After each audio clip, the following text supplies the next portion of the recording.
What's good with it in the hood with it? Welcome back to the Collective Clips where you already know. Ba-da-ba-ba-ba-ba-ba. We get it in, right? In a menudo style direct fashion, before we get into the video of the day and what I'm cooking, man, let's hit that like and subscribe button. Put your notification bell on all so that way you're directed in the direction of the dope content that I am kicking, man. Look at me. I'm looking like a Latin king today, man. I got my pirata stuff all hooked up, man. The pirates.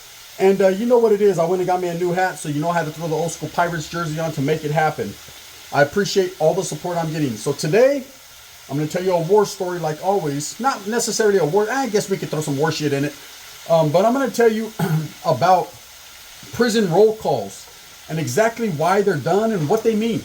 You know, and at the same time, you know, I'm going to talk about the good mornings, the buenos diases, the buenas noches, you know, the good mornings and the good nights by all groups because it's done by all functioning general population groups. And meanwhile, I'm going to make one of my favorite things that moms used to make when I was little, which is bean and cheese and bacon burritos, right? Yes, indeedy. I wrote graffiti all over the bus. So right now I already have my bacon in the pan. Let me hit it with a little, see, make sure no one steals my recipe. I always hit it with just a little bit of garlic powder, salt, pepper, garlic powder. You don't need too much salt when you're making, when you got bacon in the pan, because at the end of the day, it's already salty, right? I like to chop my bacon up in smaller pieces and it'll cook down, because what I'm gonna do is I already had some frijoles that I made yesterday in the olla, fresh, no canned bullshit here. I dump the beans in, get to mixing and smashing, little queso, toma, there you go. Flour tortillas, burritos, just basic bean and cheese. You don't need all the other extras. This is old school hood shit. Most Mexican family households that you grew up in the hood, beans are a staple. You know, that's all we had at some points. You remember when the food stamps ran out at the end of the month? It was top ramen and beans. Papas if you were lucky. Anyways, so I wanted to talk about roll calls, right? What is a roll call? What is a buenos dias? Well, a lot of people call, you know, the good mornings, the hellos, the good nights, roll call. But that really isn't what a roll call is. A roll call basically isn't utilized on the main line, meaning mainline living. It's more so utilized in the back, you know, in the hole, administrative segregation, the shoe. There's a lot of groups that have roll calls. And what it is a lista, a list of all active soldados within and that are functioning in that building, in that household. And, you know, there's a lot of groups, man. I know that the Woods like to holler out each and every person's name. So do the Southsiders in some places I've been. I remember when I was in Susanville, when the Southsiders would do their program shutdown. That's what we called it. As Norteños, it was program shutdown. You know, waking up the gallo, the rooster, waking everyone up to get to functioning. And then the program shutdown. You know, at night, that means time to unroll that mattress. At ease, soldiers, right? It's all, everything is based on a structured accountability, holding yourself accountable to what you represent. So anyways, a roll call is, you know, a list of, like I said, functioning members within that household of said group, whatever group you're from. You know, I remember when I was in Susanville, like I said, the Southsiders used to holler, every active soldado that was functioning in that building, you know, they pay respects. And ultimately, that's what it's all about. It's about respect. Addressing them, letting it be known that you are part of this, part of a group. You know, some people like to call it propaganda, and it was just another way to spin people up. But I truly believed in it. I truly believed in the roll calls. I truly believed in the gallo, the wake up, and the shutdown, because it was a show of solidarity, a show of respect. But here's the cold part: no one ever speaks on. You know, when you hear the morning wake up, which when I was in Tracy, Norteños were always the first ones to do the morning wake up. They were always the last ones to do the program shutdown. That's just usually the way it went, right? In Tracy, it's different at different prisons.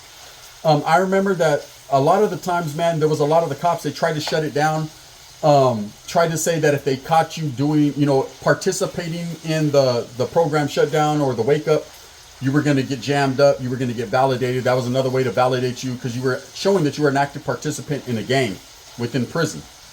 Anyways, I remember when we used to do it, man. And I remember at one point in time, you know, not everyone, it doesn't matter if you're a super high-powered Norteño or Southsider or whatever. That doesn't mean you get to do the role, you get to do the gallo, the wake up, or the put you to sleep time. That doesn't mean that, man. Usually, most of the time, it's going to be a vato who's not really, doesn't really have status, just as a regular vato with a deep voice, right? I mean, I remember at one point in time, you know, I was the building channel. So I was in position to kind of like give people hollers, give, you know, hey, look, homie, you're the yard security. Hey, homie, you're this and you're that. And everything was coming from an overall, which at that time it was called the AIC, an authority in charge. And the homeboy was actually from Live Oak that was actually running the whole show. And then there was a homeboy from Goshen that was in the back that actually was in YA with Sykes from Goshen that was running the whole show while I was there. So everything would go from the whole, which was K-Wing, to, of course, each building. And then whoever was the overall of that prison or that building, man, would distribute out palomas or huilas to everyone and put people in position. So I was in a position of where I didn't have a lot of say-so, but I, you know, had a lot on my plate. So I remember, man, Argyle, you know, one thing about reception is people come and go. He had paroled. He was just doing a violation. He left. So I told my celly, which was the homeboy Sunny, he was from Sunnyvale, the homeboy Cisco from Sunnyvale. I was like, hey, bro, he had a deep, real deep voice. He had one of them motherfucking deep voices, right? I was like, hey, bro, you want to be the guy tomorrow? And this guy was so happy. I seen this dude, he damn near did a backflip and a somersault in the cell. This was like, he had achieved to the next level, right?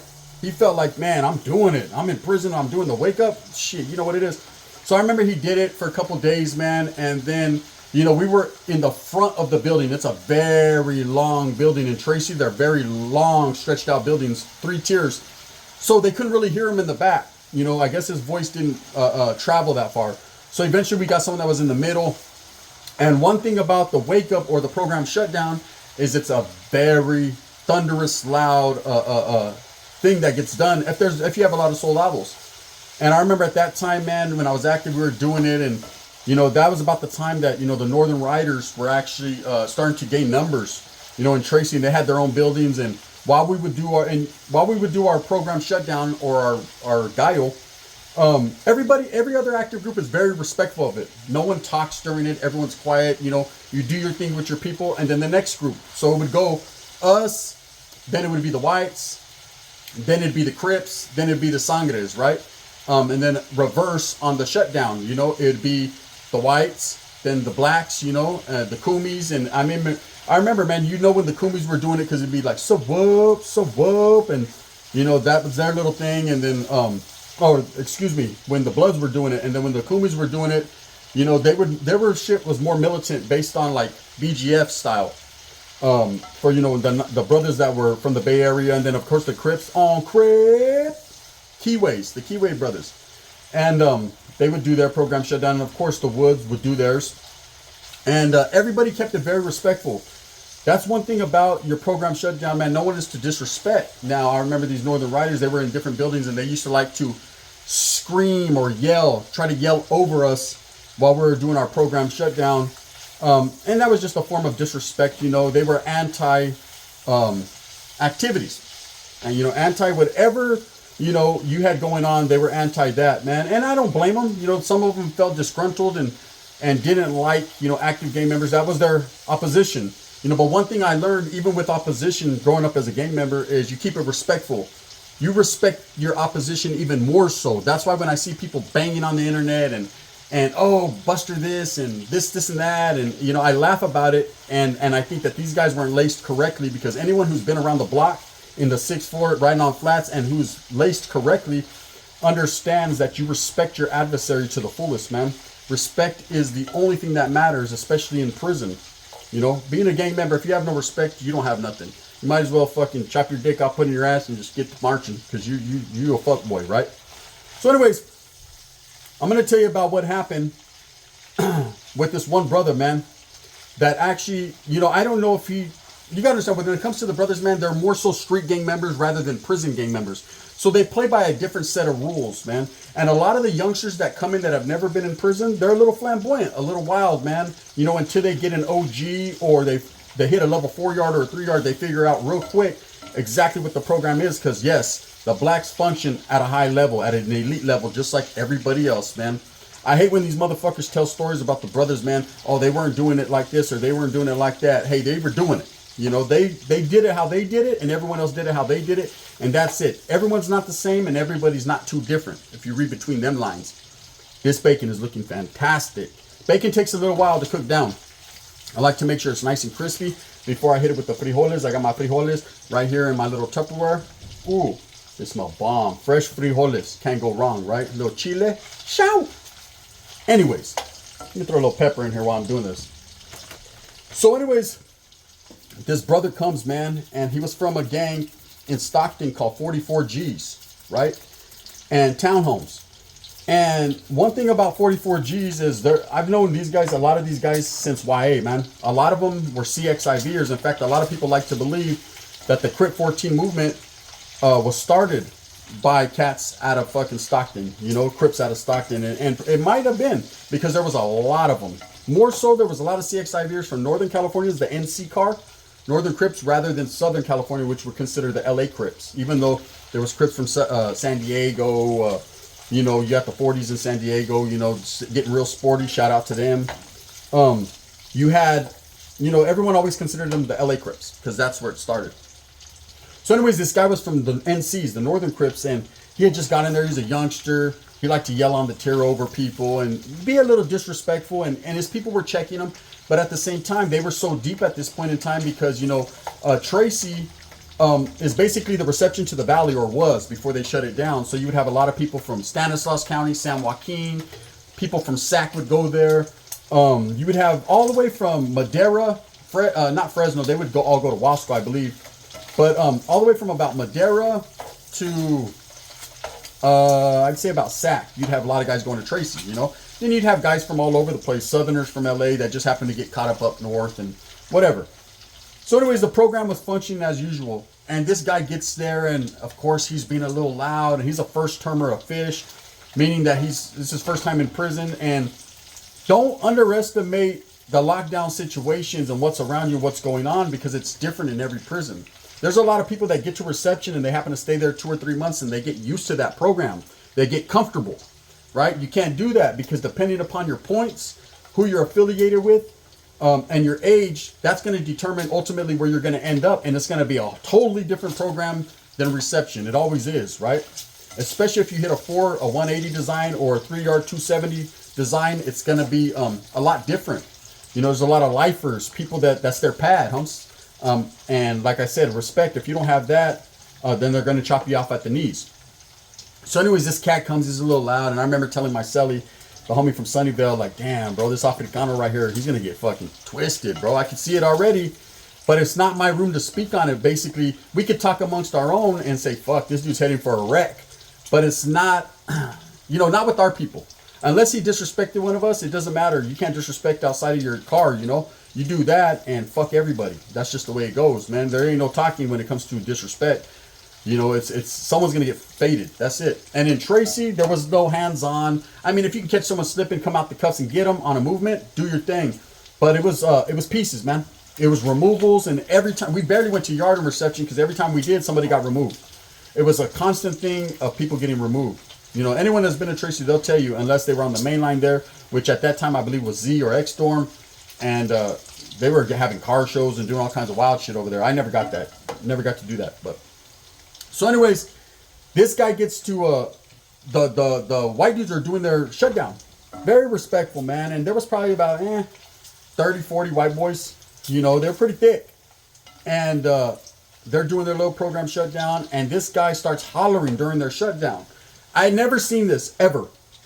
Someone, like, just bust in. And, I mean, he was loud. And he was laughing. And his homeboy, you could tell that his homeboy was hollering down to him. He was like, hey, brother, just wait, right? And the wood, you know, usually they won't even acknowledge it. But the wood was like, hey, can I get some quiet on the set, basically? You know what I mean? Dispensa en la tira. Can I get some? And that's why when I say dispensa en la tira, that's something that you would say when you're in prison. So that way you're clearing the airwaves. Like, hey, excuse me, can I have the tier for a minute? You know, so you can holler down to your people because it's loud. People are having conversations. They're talking. You know, I heard in San Quentin, I never went there, but I heard in San Quentin that was one of the loudest places on earth, Thunderdome. Motherfuckers are screaming at the top of their lungs, right? So anyways, he asks, and the black dude's like, man, we don't fuck with y'all, right? Basically, we don't fuck with you white boys. And the wood was like, all right, brother. That's cool. So he continues to talk over their program shutdown. They do their thing, And it is what it is, and everyone's quiet, right? So nighttime, man, you start hearing people whispering on the wire. That's the back windows, right? Start seeing wheelhouse flying, more so than usual.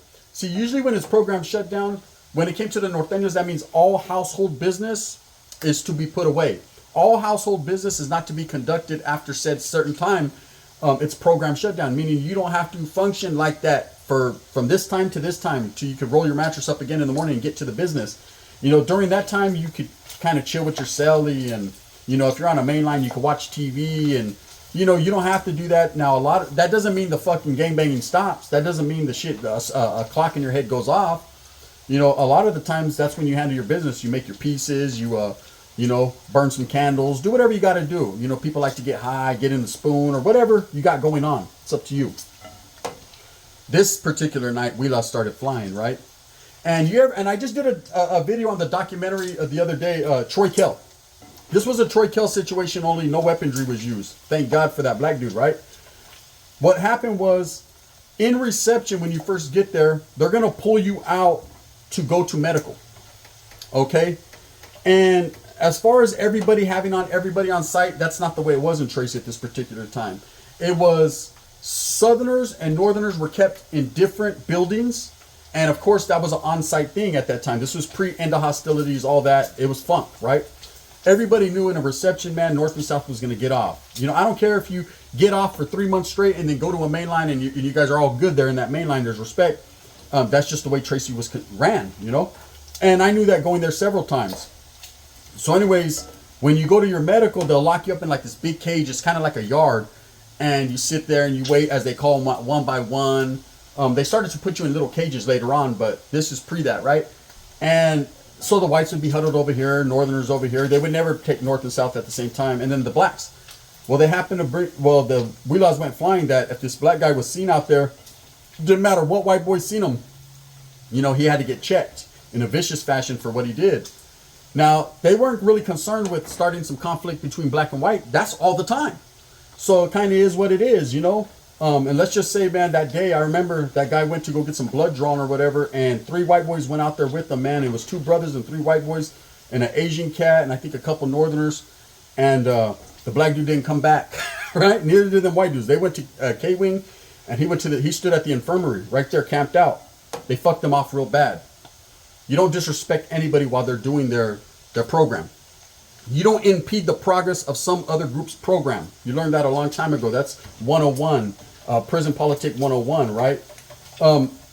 Anyways, you know, a lot of people, like I said, wonder why, you know, are you trying to glorify being a gang member when you're in prison by doing this screaming, this yelling out of your door and recognizing? And it's not. It's a show of canalismo and solidarity. It's what it is. That's the way I was laced up, at least. You know, and I'm going to tell you one thing. This is real talk. So I'm on the block. That's what we call our county jail in Merced. I'm on the block, very active, very, very active block, right? I've told stories about it. If you got any smut on your name, don't go there. Damn, this bacon is looking spectacular. You want to see it? It's looking spectacular. Let me show you guys. You understand what I'm doing? Just so you know. Just so you know. So anyways, we're sitting there in the county jail, and there's this Asian cat gets there, right? Now, this Asian cat, he was from, I believe, MOD or something. Anyways, he was kicking it on the guys with Norteños. He wasn't a Norteño, didn't claim to be, but those were his crime partners. So when he got locked up, the cops automatically assumed that, you know, he was a Northerner. So he gets placed on the block. Now, up until this point, I had never seen anyone who wasn't a homie placed on the block. I seen dudes that weren't really affiliated, but kicked it with Norteños, come to the block, and immediately homes, they picked up arms and they got with the program. So this guy comes, man, and I remember the homies are like, damn, are we going to roll him up? What's going to happen? We had never had problems with the Asians. So we got at him like, hey, look, this is your chance, Holmes. If you want to leave, you can leave. No strings attached. No hard feelings. You know, just go with your people on 2 block or wherever. And he was like, nah, I'm cool here. So it was like, okay, if you function here, you're going to function just like the rest of us. Work out, go with the program, roll the match. He's like, yeah, I'm good, cut, I'm good, right? He was with the shit. And I remember we used to do the program shutdown, man, and his name would get hollered out. We'd do a roll call, you know, in the county. And his name would get hollered out specifically. And so they do our little shutdown, And then they'd be like, brother, and I forget his name, buenos dias. And he was like, buenos dias. And then they say, buenas noches. He say, gracias. He was down ass Asian. Very solid, man. I seen it. So again, for people that ask questions, and I just kind of wanted to talk about it, what exactly, why it's done by gang members. And it's more done as a show of solidarity, and it's done as a way of alerting your people to the point, or to the fact that you move as one unit, and you're only as strong as your weakest link. So there it is there, man. You've seen on YouTube, there's actually videos of the North and South program shutdown. I remember it switches up, wording switches up on it. I remember when it went to Ishpome, which was a Nahuatl word for saying Northerners, right? That was something that we used to say, or used to be, mi raza, buenas noches, gracias a ti. And it is what it is. Anyways, with that being said, man, just a little rundown on the roll calls, as well as the program shutdown time, and a little war story, man. I'm going to get this bacon hooked up. In fact, the shit's ready. Now, here's the key thing. The bacon looks spectacular. You throw your beans into the bacon grease. That is the secret. That is the Mexicano way, right? Right into the bacon grease, because I'm going to make refried beans. I'm going to smash them on up and get with the program. You hear that? You see that? Feel that. I get at you guys later. You guys will see the ending product. It's going to be all good in the hood, man. With that being said, move smooth with a purpose. Get everything that you want coming. And remember, at the end of the day, it's all about the strive, the struggle, to strive. And continue to do you, man. Bean and cheese burritos. What? I got my cheese right here. Queso on ready. And you know what it is, said the homie Fast Eddie. Bang, bang. The gun. Got the tortilla down. Look at these fucking beans with the bacon. Spectacular. Look at it. You got your chunks of bacon. Your frijoles. Get a close-up of that. And I'm going to whip it up.